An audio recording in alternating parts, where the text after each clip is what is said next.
a great panel with us today. Tracy Mosley, you want to wave? Hi guys, how are you today? And we have Jason Hauser. And then we've got Richie and Megan, their team with us today as well. All right, and then of course we've got a lot of great agents that can also contribute. Our sponsors today, we're going to give them each a minute to introduce themselves. So we'll start with Chris Rusi with the Pearson Rusi Group at Morgan Stanley. Thanks, Cosette. Appreciate it. Afternoon, everybody.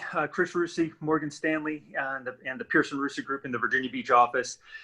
Just want to remind everybody, my team and I have dedicated about 15 years now to building our practice and helping independent contractors become financially independent.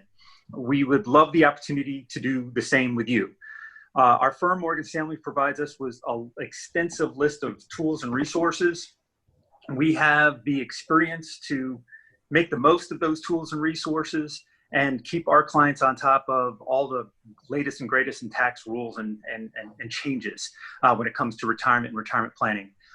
If you recall, just before the CARES Act hit, we had a rather large rule change called the Secure Act.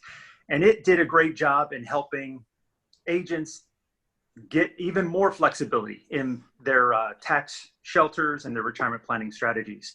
A couple of those rules, just to bring them to your attention. Number one, IRA contributions are now allowed after age 70 and a half. That's a big one. Another, if you are age 70 and a half, you are normally supposed to take out what's called a required minimum distribution. That has been pushed off to age 72 now. And just so you know, for those who are over age 70 and you have to take required minimum distribution, you actually do get a reprieve this year. There is no distribution required. The CARES Act changed a lot of the retirement distribution rules. So if you have any questions about taking distribution, taking a loan this calendar year, by all means, please give me a call. And then finally, any retirement plan that you want to open, you don't have to do it now all in this calendar year. You can actually wait until you're preparing to do your taxes and file to open up an account for the previous year. So that's a new rule change as well. Love to have more detailed conversation with any of you. Please give me a call. The number is 757-493-2131. Love to hear from you and talk more. Thank you, Cosette. Awesome. Thank you so much. That was good information already. And Brooke, will you put their contact information in the chat so anybody that wants to write it down and reach out can do so? And we'll definitely post it afterwards as well. Great. Thank you, Cosette. All right. Thank you, Chris. Okay, next we've got Steve Hawley with Southern Trust Mortgage. Take it away. Hi, good afternoon. How is everybody?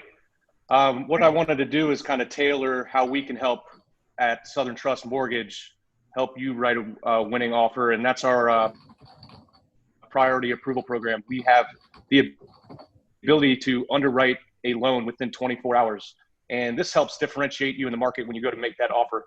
When you have multiple bids, when you have an approval and not just a pre-approval, it really stands out and has a lot of backing. So get your clients in, we'll get them approved within 24 hours and help you get those offers and win them. Awesome. Thank you. Hey, Steve, we're probably going to lean on you on one of these questions when we talk about preparing buyers with pre-approvals for this competitive market. So hopefully you're sticking around. All right. And last, I'll be here. Awesome. Thank you. Last, we have Joey Lonnie with Hrra Law. Hey guys, my name is Joey. I'm the marketing director over here at Hrra Law Firm. First, I want to applaud y'all because this has been a wild 2020. The market is absolutely bananas, but we're a law firm locally. We do hundreds of settlements every month. We love representing both buyers and sellers. And one thing that we're seeing and that we would just highly advise you guys to take notice of is we're seeing lots of very vague language in contracts, things that we're able to catch and that we'd love to help you guys catch on the front end. So the more particular and the more precise you can be with your language, even as it comes to writing an offer, that's going to go a long, long way. But we're here to serve you. you can contact our office. Our number is 757-351-1510. Yep, and we want your success, so we recognize the significance of our role being the last piece in the puzzle to get the deal closed, to get you guys your commission checks, and we take that very seriously. All right. And you guys have a killer short sale department too, which I think we'll be talking about in the near future. Yeah, it's coming. Thank you so much, guys. Great to have you with us and super excited. We've got 50 people already on here, so this is fantastic. I think we nailed it, guys, on our topic today, right on time. So first I want, as kind of an icebreaker, have a little fun with you guys. Let's find, I have 2 questions, and we're gonna pick on our agents here that are here. What is the most amount of offers you have written for one buyer throughout this 2020 market? Not, 5 years ago, like in today's current market. You can call it out, you can throw it in the chat, but let's see who our poor sucker is that's written the most offers for one. Or you can hold up your hand. I think we had 6. Okay, Richie got 4. We have 5. Anybody got more than 5? Amy's had 3. Feel like you're doing your job like 10 times before we get actually to the finish line. All right, 5. Carmen. Anybody beat 5? Okay. Some of those offers. 5. All right, well, you're in the right class. Now let's see on the listing side, for our listing agents out there, what is the most amount of offers you've received throughout this COVID market on one property? Let's see who our winner is.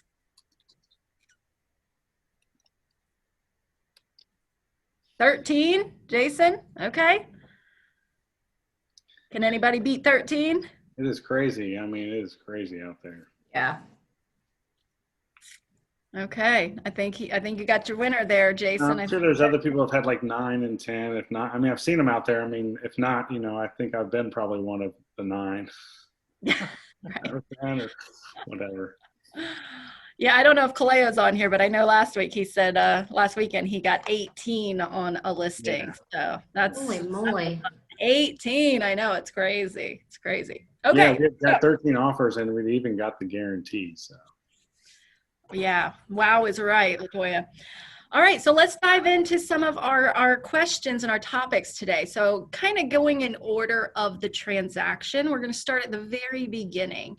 In today's market, what are you doing? What are the conversations you're having with your buyers specifically, but also we're going to go buy side, list side on every question to prepare them for today's market, right? I had an agent the other day say, oh, my client wants to lowball by 20 grand. It's like, don't even waste your time, right? So what are you guys doing to prepare your buyers and your sellers for what to expect in today's market? I'll go first. Setting proper expectations, having the conversation up front with the client about one. So everyone likes to say, oh, the market's hot on fire, or the market's this, the market's that. But it's important that we educate our buyers on what types of markets there are, and that we're in a seller's market, exactly what that means, educate them, and then set the expectations of, hey, since we're in a seller's market, inventory's low, there's a ton of buyers out there. And so just setting the proper expectations so that, like you said, they come in or they have an idea of wanting to come in at a certain price and they don't feel insulted when you kind of look at them crazy, like that's just not going to work. So that's one thing. Is anybody telling you they want to sleep on it? Go ahead and sleep on it. There's no sleep today. Not in today's market, right? All right, let's hear from you, Tracy. How about a little bit on the listing side? How are you preparing your sellers? As far as the market, so most of the time they're surprised about what they hear. So I'm providing them with the data and giving them similar stories to their situations, like multiple offers.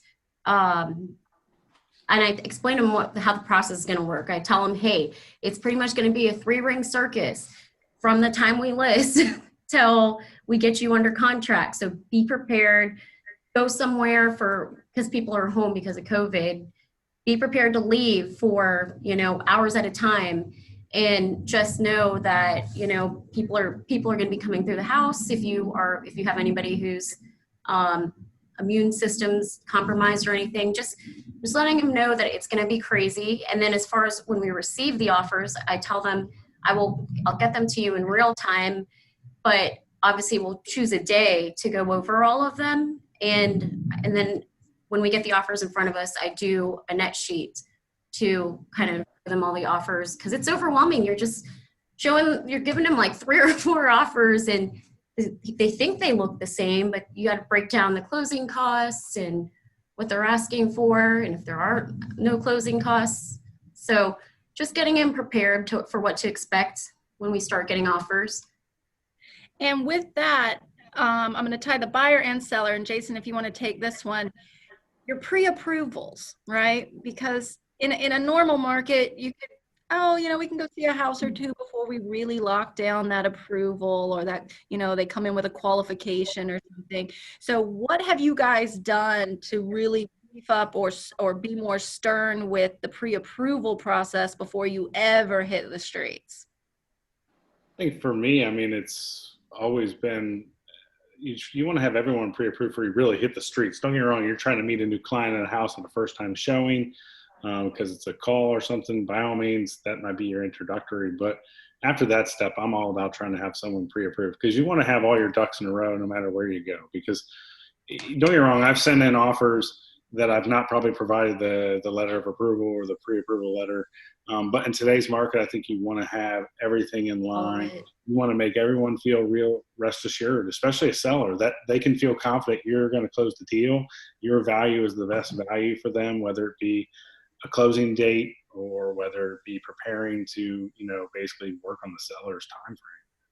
It's their terms right now in this market. With that being said, and you, like Richie was saying, you've got to give your buyers expectations, what they should be expecting. A lot's changed in a matter of 3 months. It's just a shift. Everyone is scared of a sickness, anyways. And along with that, like strengthening, okay, we've got the pre-approval, but we know we don't put the application in until we're ratified, right? What if you went beyond the pre-approval? What if you actually got approved versus the pre-approval? You are now approved. You've already got all your paperwork turned into your lender. Would that be more enticing to you? Would you educate your clients on that, Tracy, who are selling? As far as being actually approved? Yeah, you've already got all your paperwork turned actually to the lender. Yep. That's most companies are doing that right now, from what I understand. They're providing the documentation, doing the desktop underwriting, and I always call the lender either way, and because they always have the standard verbiage, and I'm like, why? The standard. Yeah, but you know how many times you've probably taken a buyer out and you just tell the lender, hey, write me a letter. I need a letter real quick. And they may not even check their credit yet. Shouldn't do that. But would that have more power if you were explaining it to your seller, though? Would that have more power, do you think, as opposed to someone just having a pre-approval letter? Right.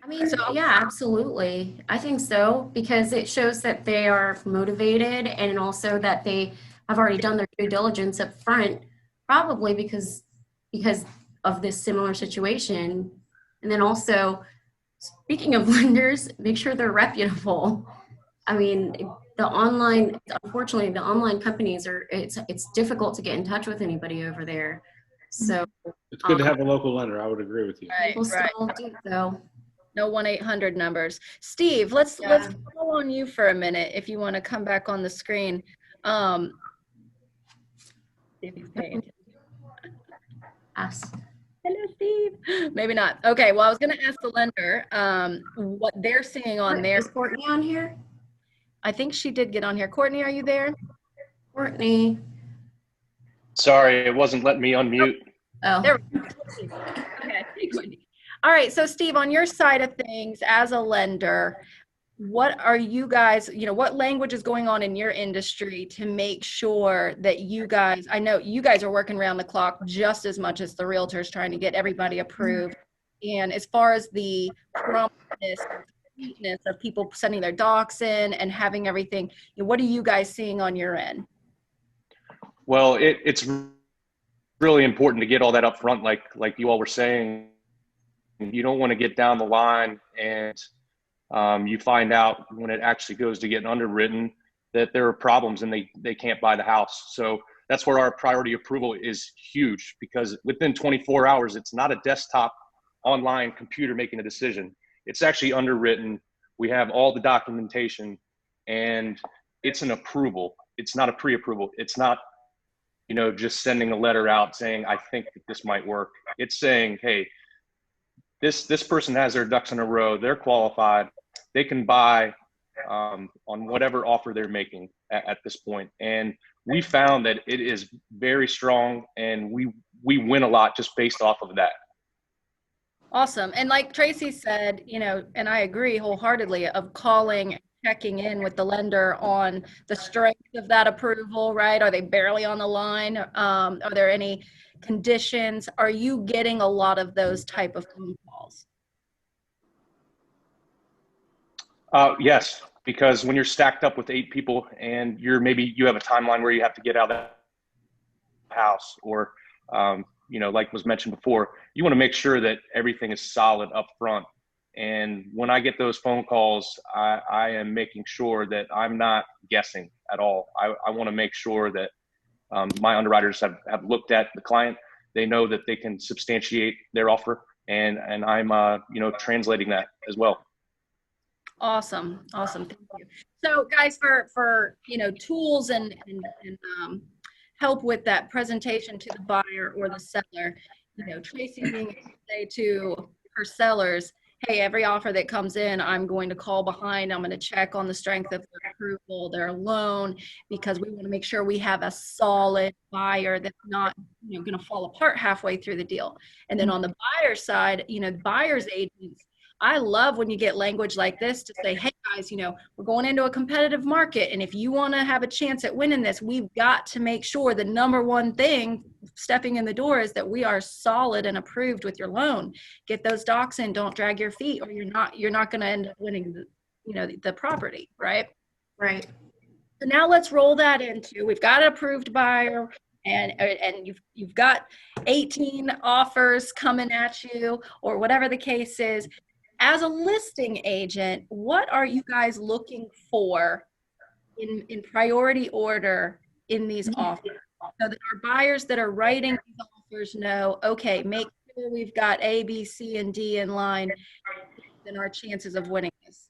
Richie, you guys want to take this one first? Yeah, on the listing side, so I've had multiple offer situations. We had 14 offers one time actually, and Megan helped take care of that. But so from the listing side, I'm looking at your full price or more, home as is, and if you want to get a home inspection, that's fine. Don't ask for a home warranty. Pay your own closing costs, right? And this is a multiple offer situation, we're assuming, right? And I like when the agent calls me and we just get on the phone and talk and vibe, and I admire that when they actually are fighting for their client and talking and reassuring me as a listing agent, hey, this could be a great situation, and here's why, and we're willing to fight for the offer. I appreciate that. Great. What about you, Trace? So I hate to say it, but no contingencies as far as home sale. No, I have to get out of my apartment or my lease, and I've usually find out all that information from the lender, because it's the lender who has already collected all that information. I'm looking, if you have an escalation clause, where is the proof of funds? And if you want to show me some comp where something appraised for $20,000 over that I missed, I would love to see that. If you're going $15,000 to $20,000 over on a property, and then when you're doing the escalation, I ask for the proof of funds that you're going to be able to cover if it doesn't appraise. So if somebody's going 10 or 15 over, I will just something, a bank statement, or just to show that it's in your client's account, because otherwise it's just lip service. And short contingency periods for home inspections, usually hopefully 5 to 7 days. And I know inspectors are coming short, but if the person doesn't want this, you want to be able to get it right back on the market. Letters are nice because it gives you an idea of who the person is on the other end. And that helps sometimes. I mean, I've had clients take an offer because the person was a doctor and they just had a baby and they missed out of 5 other offers, you know. It just helps. And definitely the no closing costs, because this is obviously multiple offer situation, but and if they do need the closing costs, are you guys willing to increase the price? I mean, there's a lot of things to look for when you've got people on the other end that are eager, but they have to provide the proof, like a EMD and a pre-approval letter. You'd be surprised. Some people don't even submit them because they're in such a hurry to get the offers in. So, but that's a good start for Guys, I hope you're taking notes, because that was a good list we have already. yeah. Build some rapport, get Yeah, that. but if I'm working with a seller though, it's hard for me to really want to see letters, to be honest with you. If I'm representing a seller, because when I've represented sellers and the letters do come, it makes it more emotional for them. I've had sellers that have agreed to want to take less money because of the Right. letter, as opposed to actually what they were netting. And when it comes down to even vetting those types of clients, I would like to think that you don't want to discriminate against the type of loan, but a loan has a little bit to do with it, because you know the appraisal, what type of appraisal is going to come with each type of loan. If someone's walking to the table with cash and there's no appraisal needed, you're probably going to take that over anyone who has a loan. So those things are also kicker too. Someone mentioned EMD, but nobody talked about how much more EMD, because I know in Hampton Roads, it's really weird. Everyone thinks $500 to $1,000 is okay, and everywhere else in America is probably like 1%. And we're really cheap. I hate to say it. We've gotten on this spiel that if you're a veteran, you don't have any money, which is obviously a lie. If you can't tell, all these people who aren't asking for closing costs, that's another variable. If I'm looking out for my seller, you know, and I'm trying to work with them, I don't want emotions involved. I want more numbers than anything, and I want more stability in those numbers and things like that. Like, you know, if someone, like you said, Tracy, if someone's offering an exuberant amount of money over the asking price, and you know that the appraisal is going to cap out somewhere, you either need to back that up with a bank statement that shows you can guarantee me that difference if it does not come through, or I'm just going to work with someone realistically. Like for me personally, a home inspection is not the biggest deal for me to give up for a buyer, because I want to know that my client's going to be able to get the home inspection when they go make an offer on a house too. And you know that you want to feel fair that there's a home inspection at least there for you. Please do. Information purposes only. If anything, yeah, at minimum, Yeah. informational purposes only. All right, so You didn't want to walk away, so. discussion here. I like this, and we've got a Right. couple comments. Myra commented, "I really love having a clean contract, right, and making sure it's clean, it's Not orderly, upside down, right?" And faxed over. I think I've seen some comments and heard people say, you know, not having, Tracy, you said earlier, not receiving complete offers. Like if you're even going to chance at winning it, at least put it, like, at least let the presentation come over, right? Exactly. Yes. I mean, just the basics, because up front, if you're rushing, and what if your client doesn't even have that EMD amount? I won't know that because you never showed me an EMD. You've never showed me an EMD, you know, and that's it. It's important because sometimes people will get pre-approved and go look at houses the next day, but they never told their agent that they didn't have that money. So Yeah. That goes back to the buyer consultation, mhm. which I'm gonna hold back for just a second because we've got a topic of professionalism and etiquette. But before we go there, and you started to touch upon this, what are we doing with these hugely over asking priced offers, right? Mhm. And I love, you know, I sat at a table one time with a seller and we had multiple offers and we didn't take the highest one.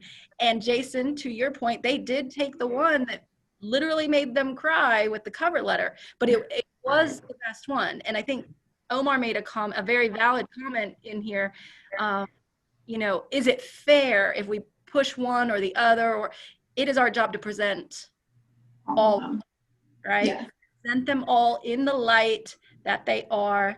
And like Tracy said, do the net sheet, translate the offer, right? It's your job to coach them on what the offer entails, this versus that versus Because this. you're not comparing apples to apples all the No. time. Everyone has different terms, and this, don't be discouraged though by all this, because not every house is going to get multiple offers. I know everybody thinks that, but they won't. Not all of them will. Some houses are overpriced. Some houses are, and then in that regard, those houses will still be available, and your clients can still try to get the other houses. They just have to reset their expectations, because they'll start to notice a pattern that the ones going under contract quickly are just perfect. Like the house looks perfect, no work needed. But if something needs a little paint, it's a little outdated, I try to help my clients go towards that one, because they've probably already been discouraged like 3 or 4 times on an offer, and then they get closing costs too. So it's not like this with every, I don't feel like it's like this with every house. I think it's just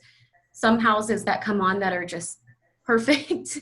Everybody wants to write on them because you don't have to do any work to them. So I just want to throw that in there. That's great. And I want to call on Richie. If you got 18 offers or 13 or whatever it is, and you're seeing these numbers stacking up there over asking price, how are you guys qualifying and managing that? So if we have 18 offers with a bunch, overpriced, obviously, like you guys said, present all the offers, organize it, present the information in an understandable, not overwhelming way to the client, because it will be overwhelming to them.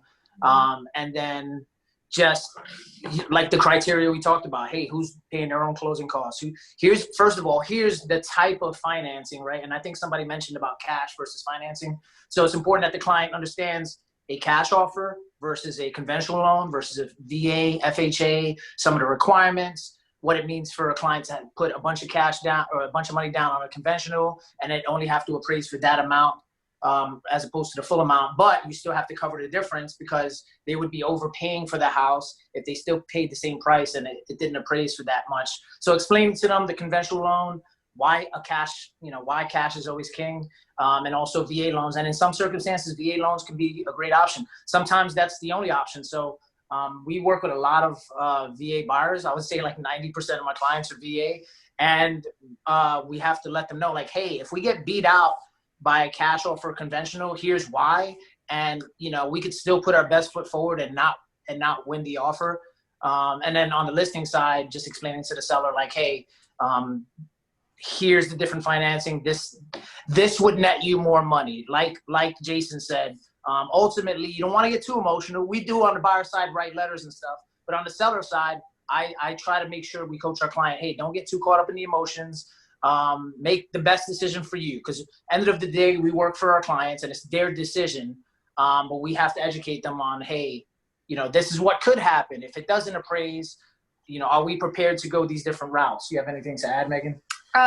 If it's a multiple offer situation, we break it down in an Excel sheet, just verbatim, so people can actually see with their eyes, and when we talk out, hey, it looks like this, you will net this, they're offering this, and this is why the numbers fluctuate. That helps the seller who hasn't been in their home, like Tracy said, who's been out maybe with kids and like just wants to be home and is going through a stressful season, because moving is always stressful. It definitely helps when you over communicate the offers and break it down. And so that's what we try to do. We set aside a time, we go and meet with them, we break it down. If letters come in, we'll send those in by themselves, and if something stood out, like we'll make a note of that when we present the offers, but just trying to be as clear as possible and over communicating. But yeah, that's it. Yeah. Good point. And then, sorry. No, go ahead. Like from the buyer side, that's what we do as well when we present offers. And so like when we submit the offer to the listing agent, that's after I've called my lender to let them know what's going on. And I'll have my lender call the listing agent before we've even submitted an offer, so they know what's coming, they know what to expect. And that my lenders do not lie. Like this is after our buyers have been pre-approved and all that. They're local. People know them. They've been in the business for a long time.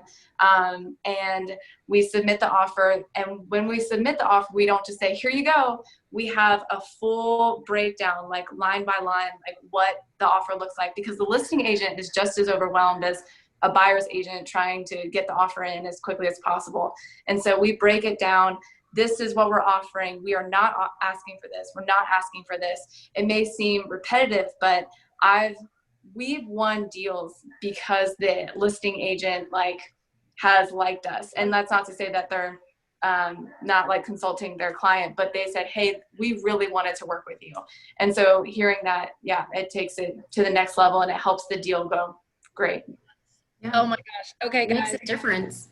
2 huge gold nuggets she just dropped, if anybody's paying attention. Number one, I do a lot of training, and I can't tell you how many times we've said, don't necessarily rely on the other agent to do the job at the level that you do it, okay? And that's as nicely as I can say, not everybody is as efficient and professional. Sometimes I've seen people not know how to do a net sheet or how to explain to their client what those numbers are. So putting it out there in a clear cut way for they can just show it to the client is genius, right? And I always tell my agents, if you're sending something to the other agent, pretend as if it was their client, because you never know how many times they screenshot it, forward it, read it, right? And sometimes we can help the other side with that translation, with that presentation. And holy crap, number 2, the lender calling the listing agent. Genius, right? Why wait for them to call the lender? Have the lender pick up the phone. And if I had 10 offers and one lender called me and said, hey, I just want to let you know I'm on the other side of this and I got you, got a solid buyer. And because also, not that we get to make the decision, it's nice to know that we're working with a good team of people, right? And I say team because we really are co-op agents getting to the table, the closing table with our clients. It takes a whole team. And a lot of realtors make the mistake of going into a transaction like you're going into court, right? We got a plaintiff, a defendant, and a judge that's going to make the decision. That's not the case. If one person doesn't show up at the closing table, nobody shows up at right? Nobody's closing the deal. So it's important to work together and help each other, because if you let the other agent drop the ball in any part of the transaction, it's going to show up on your doorstep eventually, right? Awesome. Good stuff, guys. All right. You also, perfect segue, dropped the word appraisal. So let's roll into, okay, now we've got that offer. Now we've got appraisals coming in. What are we seeing? How are we navigating this? Are you seeing conditions? Are you seeing, lowballing? Does it depend on the different lending program? How's the appraisal world working right now? Let's make sure we don't always blame the appraisal world for the misconception of value of a property, just so we know this. Real quick. Place to start, Jason. I hate to say it like that, but a lot of people want to blame the appraisal. A lot of times we got to look at really what we try to overpromise to the client. And I say that from experience. I had a client recently buy a property that was for sale by owner. They had inquired with another realtor about the value of their home. And I think the realtor kind of oversold them trying to get the job. And they kind of oversold them to get their foot in the door. They never got hired because it stayed a for sale by owner, and my client ended up buying the house. But with that being said, I think part of setting that expectation that we've talked about is knowing your value. Don't go out and just throw some number out there to your client, think that they're going to get it. Yeah, someone might pay it right in this market because some of the agents that are out there maybe are not doing the homework for their clients to see if the value is really there. And that comes down to the whole promise of giving more money. Some people, you could make that guarantee and never end up paying for it because it's going to appraise. So that's a key factor. But with that being said, I think I do BPOs for banks. And that's just pretty much cut short of an appraisal process. And with that being said, the appraisal can come down to everything from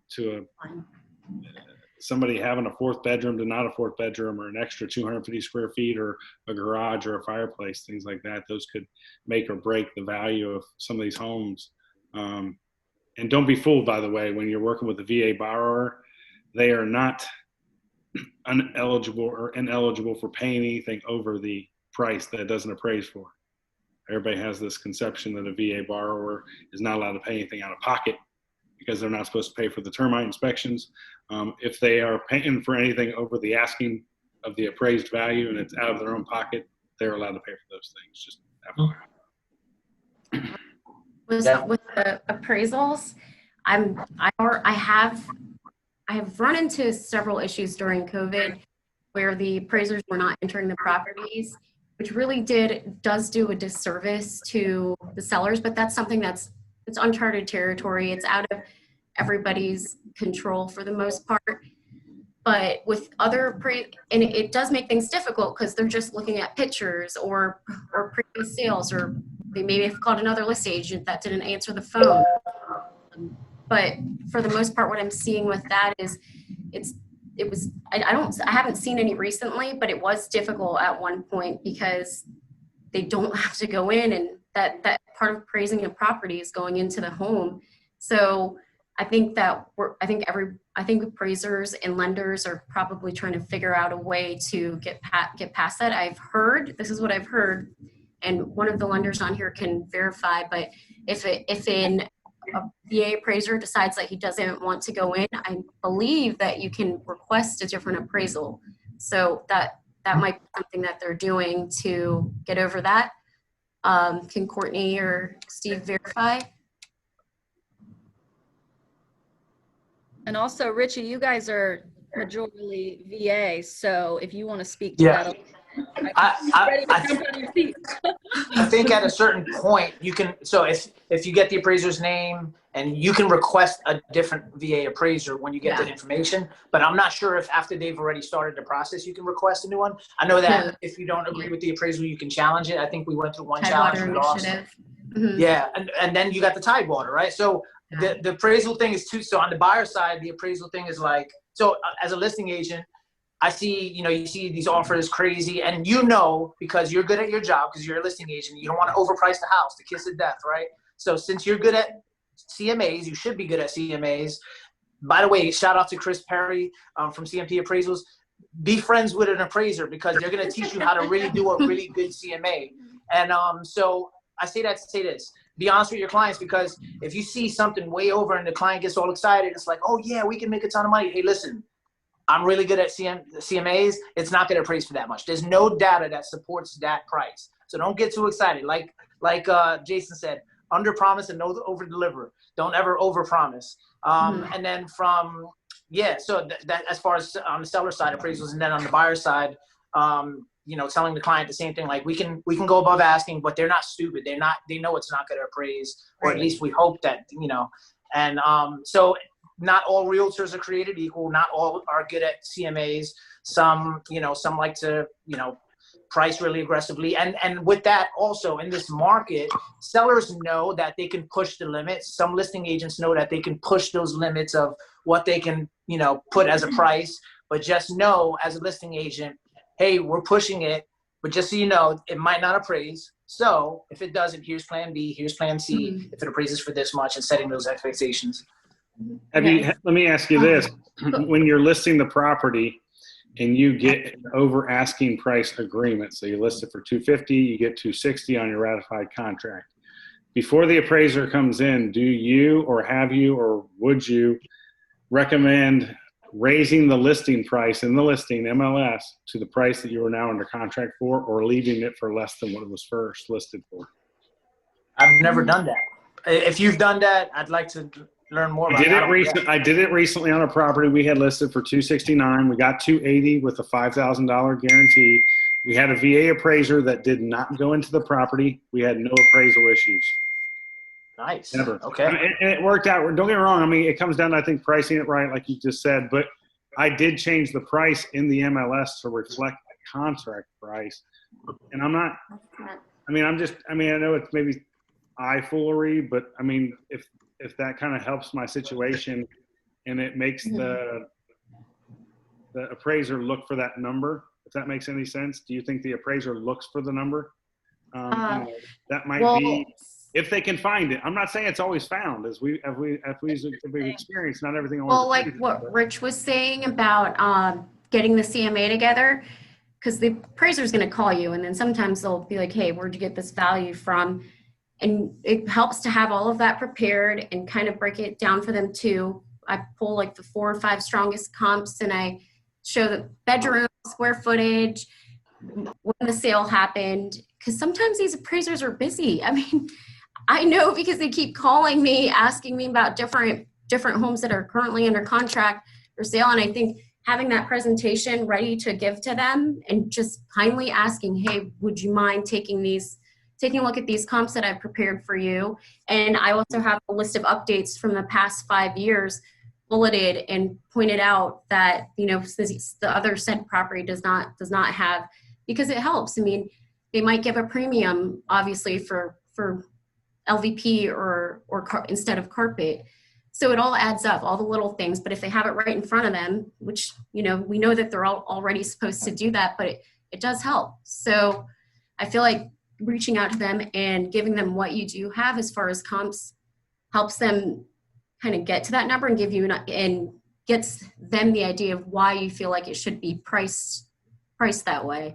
Well, pre-COVID, you were sometimes meeting the appraiser at the property just to kind of be part of that good presentation. You're there to represent your person's best interest. If you're trying to sell it, like you said, Tracy, I think it's best sometimes to show up. That way you don't look like you're trying to do someone's job. You're just trying to maybe help say, hey, I just want you to know where I'm coming from. Yeah. Right. Quick, funny side story on that. A guilty confession here. I just got my house refied, and Patrick Racucci shows up to do my appraisal, which he also did the appraisal when I bought the house the first time. And he walks in and he's like, so where's my stuff? Where's the comps? I'm like, I didn't do anything, man. It's a refi. Like I'm just after the rate, right? And he's like, Cosette, of all people, I thought I'd walk in and have like a book. And I was like, yeah, normally I would, but I'm not even sweating it. So, but it was hilarious because he was like, man, you're going to make me go do the work? Come on.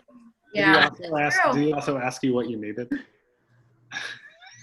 I won't answer that. But I got it. Cheers. All right. So we have a couple things in the chat here real quick. Courtney, I'm going to pick on you for a second. Tracy called you out. I want you to talk about the requesting a new appraiser, and then also educate a little on the Tidewater, just for anybody in here that needs that education. Take that away. Well, we pulled the Tidewater initiative a few times, not in this last 2 months, but I'd say probably the month before. It allows you to kind of go back to the appraiser with new comps. The hardest part is sometimes you're trying to pull comps that just sold, and the appraiser's not looking at them because they literally sold within that week, or, they're not quite current. Things you're not supposed to talk about and you do that you don't want to happen. But I've definitely helped out my other lender friends by taking on deals where we actually just started the process over with a new lender to order a new appraisal.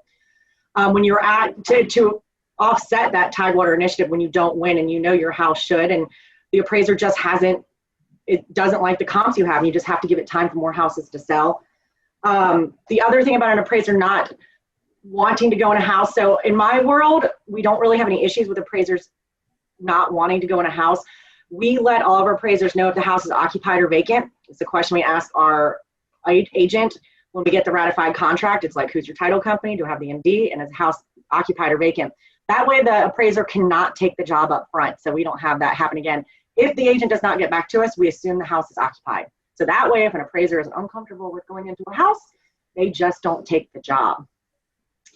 I'm trying to think my last thing on VA appraisals right now.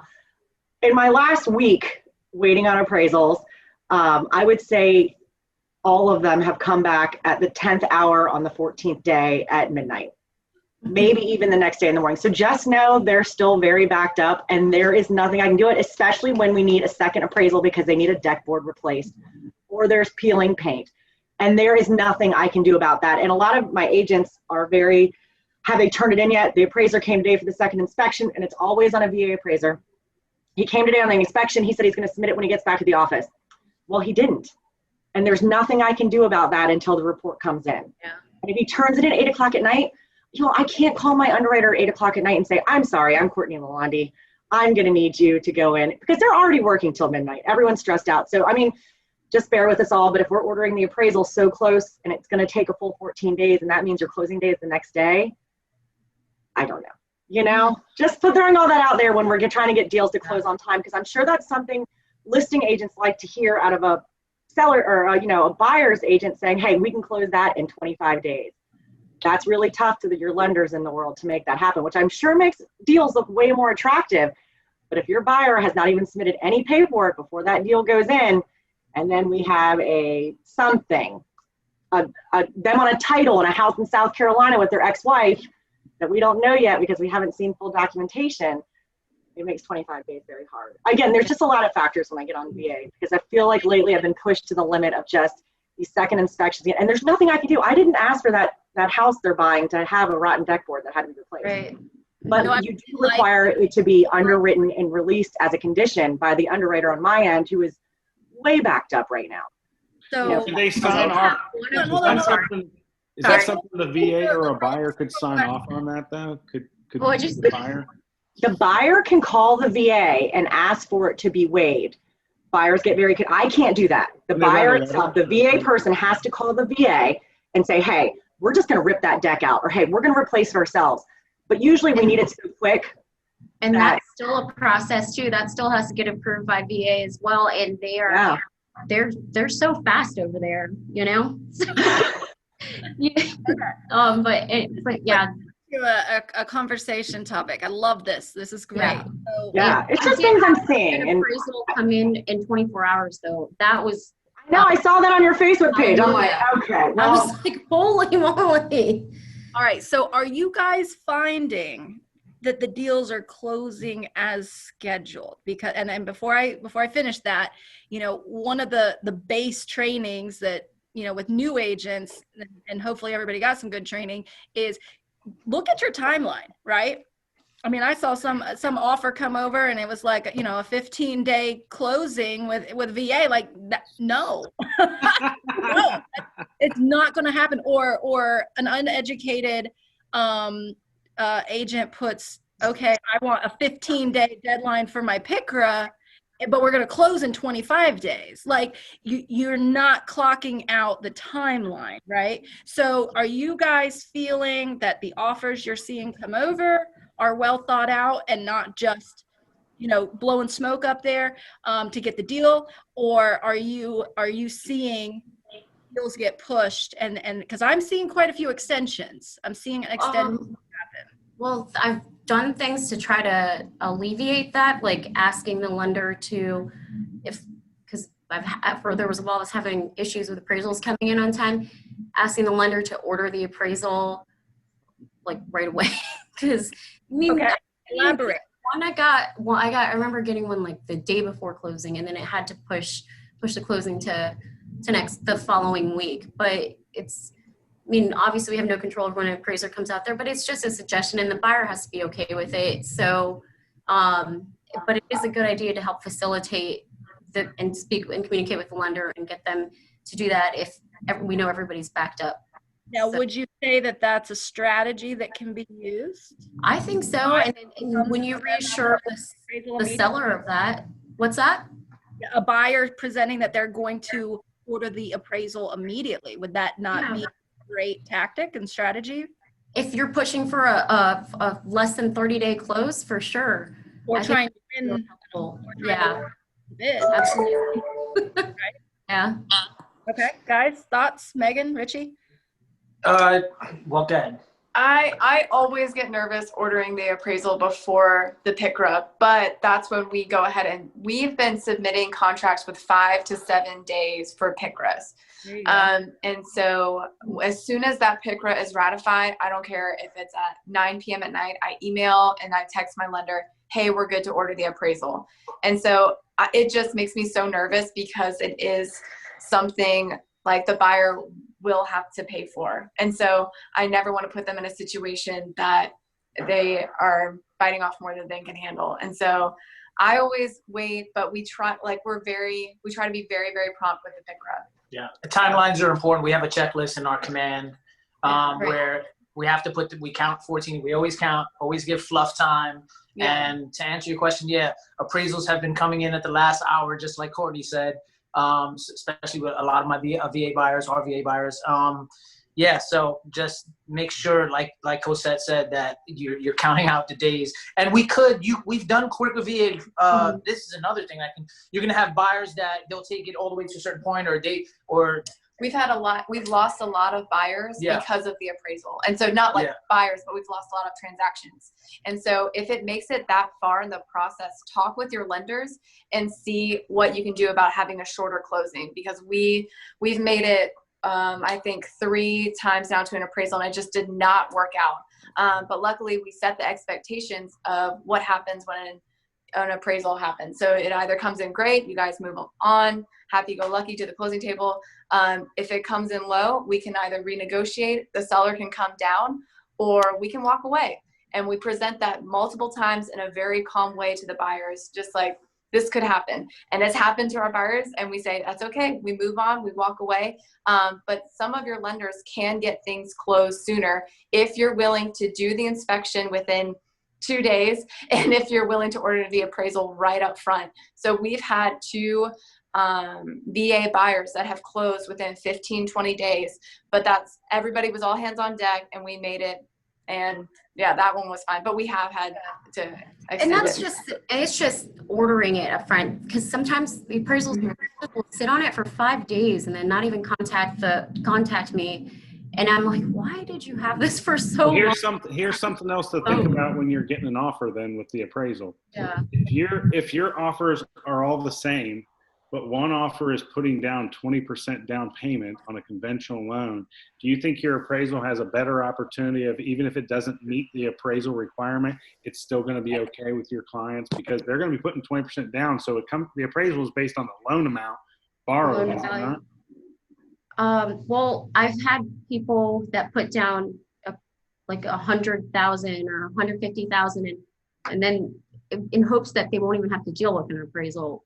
And then, Well, yeah, it should have an auto appraisal. Actually, you should. I just had 2 clients who put down 20%, roughly 60 grand, 70 grand. Both of them avoided a physical appraisal actually on the buy, and it worked out for its benefit for the seller too, because you don't have to, there's no fluff there. It was like a auto, an electronic auto appraisal almost. Yeah, and that you get those if enough homes have sold recently, and it can run all those numbers, and it doesn't seem like a risk without an appraisal. Right. Don't get me wrong. So you got to think about when you're making those offers or taking those offers for your client or helping influence your client's decision, those are things to take into consideration as well, because I've got a client now who's been questioning, hey, Jason, this didn't appraise 3 years ago when I tried to sell it. What is the chances it doesn't appraise this time? And I said, well, the great thing is your buyer is putting 20% down. So even if it didn't appraise for the price we've got listed at, subtract 20% from that. It's a significant amount. It's like 40, 50 grand. So that's a big window, in my opinion, for a failure of me not getting a value of price right in this market. All right, so let me throw a wrench in there on you. Back to Megan's example of they had 2 or 3 deals that didn't make it to the closing table because of the appraisal. So again, back to your CMAs, and when you're writing that offer and you're doing your own CMA on the listing agent's work, right? Because you're going to go back and you're going to make sure the value's there. And sometimes it's not, right? And you might have to ask the listing agent, like, where did you get this? Because I'm not, right? Well, that's what we're thinking, right? So does anybody, I always did, but does anybody pick up the phone and ask, hey, if this doesn't meet appraisal, have you had the conversation with your client on what they're going to do, right? Because a lot of listing agents don't have that conversation. Is this after you offered them 10 grand over asking price? No, but if it's not going to appraise, and you know, I agree with you, but that's why I think where that guarantee comes with that threshold. So like, you're right. If it wasn't to appraise for a certain value, should you be held accountable for that, like to a certain degree? All right, but what I'm asking is, have they had the conversation with the seller? Because the seller might say, well, screw that, I'm just going to rent it. You know what? I started looking at people's tax assessment. How long have they owned the house? How much, if I can see it, I'm going to look at what the loan is, if it's on the back end, and try to decipher it that way. But I think you're right. I think it's fair to ask that question. Is your client, but then you're almost questioning somebody's value as a realtor. You're trying to question if I priced it right. That's why we didn't even get to professionalism and etiquette, but go ahead and The hard answer, one, yeah. Tracy. That's a conversation, like when you have a seller that's a little unrealistic anyways, that's a conversation I do have with them up front, because people are going to ask. And if it does, and usually before this crazy market, that was the reason why some homes were not selling or they were sitting on the market longer, because they were not priced properly. Your house sitting here just sold the 3 other houses down the street that were priced aggressively. So I think that when you have a seller that say, hey, well, I want to go $5,000 over, but you've been sent and you're sending them comps, it just shows. And then I also back it up with, hey, this is what went under contract the past 2 weeks or 1 week that you've been on the market, and these 3 homes sold. And you guys all wanted to see it. You guys have very similar homes, but this one sold for some reason, and you can clearly see it's the price. So, but if a listing agent, if a buyer's agent usually says that to me, it probably means they're not going to write an offer on the house. So if they're saying that it's overpriced. Right. But you take so the time at the beginning to talk to the client about the what if it doesn't appraise, what's new. Yeah. And I think that's really, really important. All right, guys, we are almost at time. So I'm gonna throw one more thing out for discussion here. What do you guys see coming next? Right? We're in this market today, but what market are we going to be this time next year? What are we seeing as far as future forecasting? I think we were touching on this a little bit, but the forbearances that everybody had during COVID, I see that a lot of people defaulting, which is going to maybe cause a shift in the market, not so much necessarily a full-on buyer's market, but it'll help transition into it, because we'll have more inventory if people are having to sell because they're in a financial hardship, or they just don't have the money. Like if you've put your home on forbearance for 3 months and then it's a due on sale clause happens, that's devastating to people. So I think that we'll probably see that in like 6 months or that, but at least by the end of next year. So not necessarily. Do you think that would happen, or is the forbearance going to create a problem if somebody actually wanted to sell that house, for instance, like, you know, as opposed to someone waiting until they got foreclosed on? Would they be able to have that conversation with a realtor, or someone help them sell their home before they go into foreclosure? With the market where it is, I mean, I think it would just make more sense. Right. Because I don't know if I see that. You know, what I've heard is some people trying to apply, and not to go against you, Tracy, but, you know, on the other side of that, I've heard people talk about trying for the forbearance just for the fact that they qualify for it. And I'm like, well, did you stop getting income? And they still get income. They just qualify because the bank says they can do it. You know, you can just go 3 months without paying your car note, by the way, you know, and doesn't mean it's always a good idea just to do it, but you know that, but those are the people that don't even need it, which is the really sad part about it. Mm-hmm. All right. So I don't know if they'll really need a foreclosure happening per se. They're just. Well, it would be, hey, we're in a financial situation. We're behind on some things, and it could be because people get life happens. You know, people's hours could have gotten cut back. I know businesses are going out of business. We're very fortunate to be in the business that we're in because we're thriving.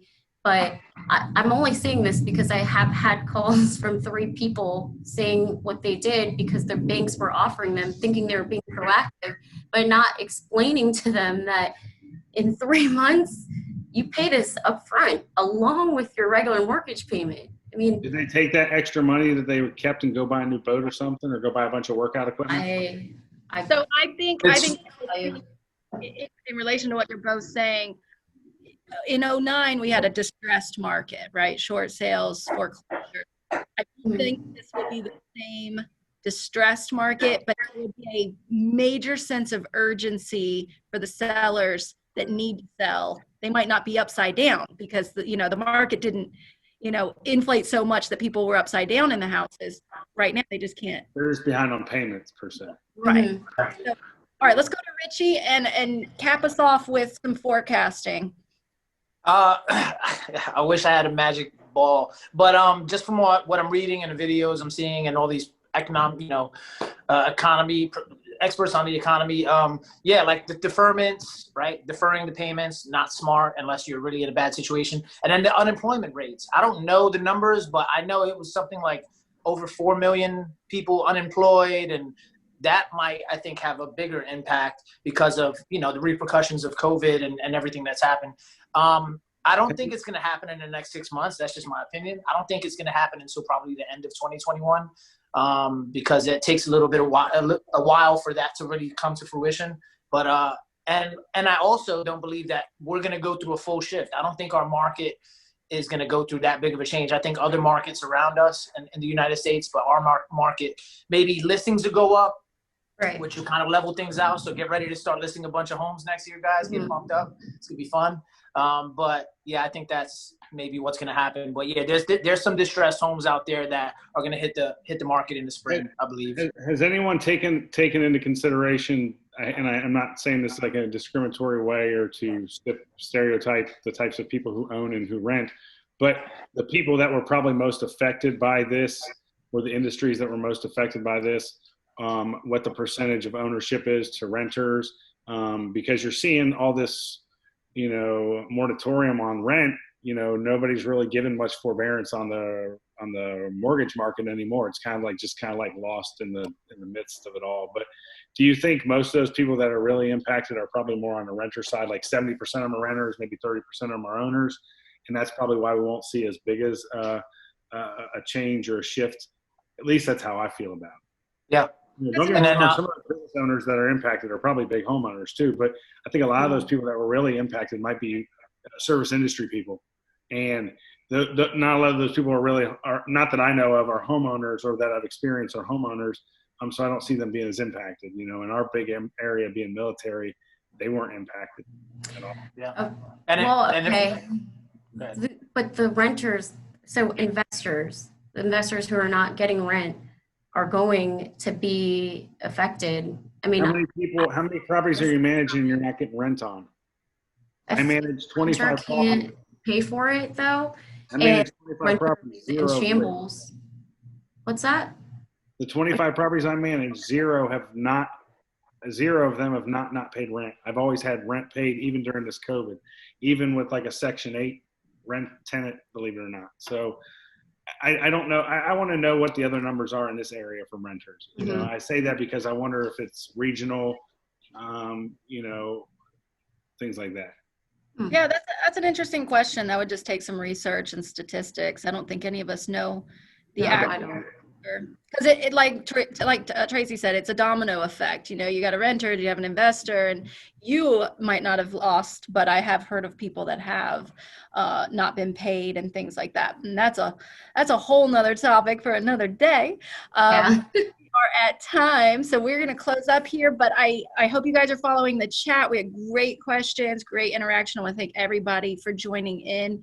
And our next event, as it's posted in the chat, is our Hermit Crab Race, which we did last year. It was super, super fun. We collected so much money for the Boys and Girls Club. It was our largest charitable donation I think we've had yet.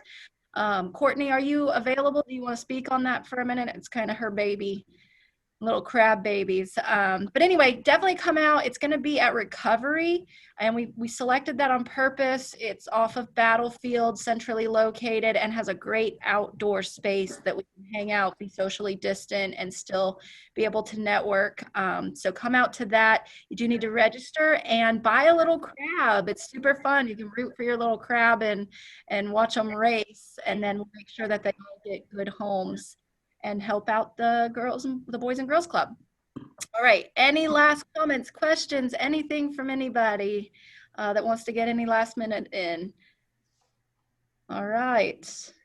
Oh, one new message, two new message. All right, guys. Thank you so much. I hope this was helpful. Hope you got some notes, some direction and strategy. And thank you to our panelists and, of course, our sponsors. And we will see you next week. Bye, guys. Bye.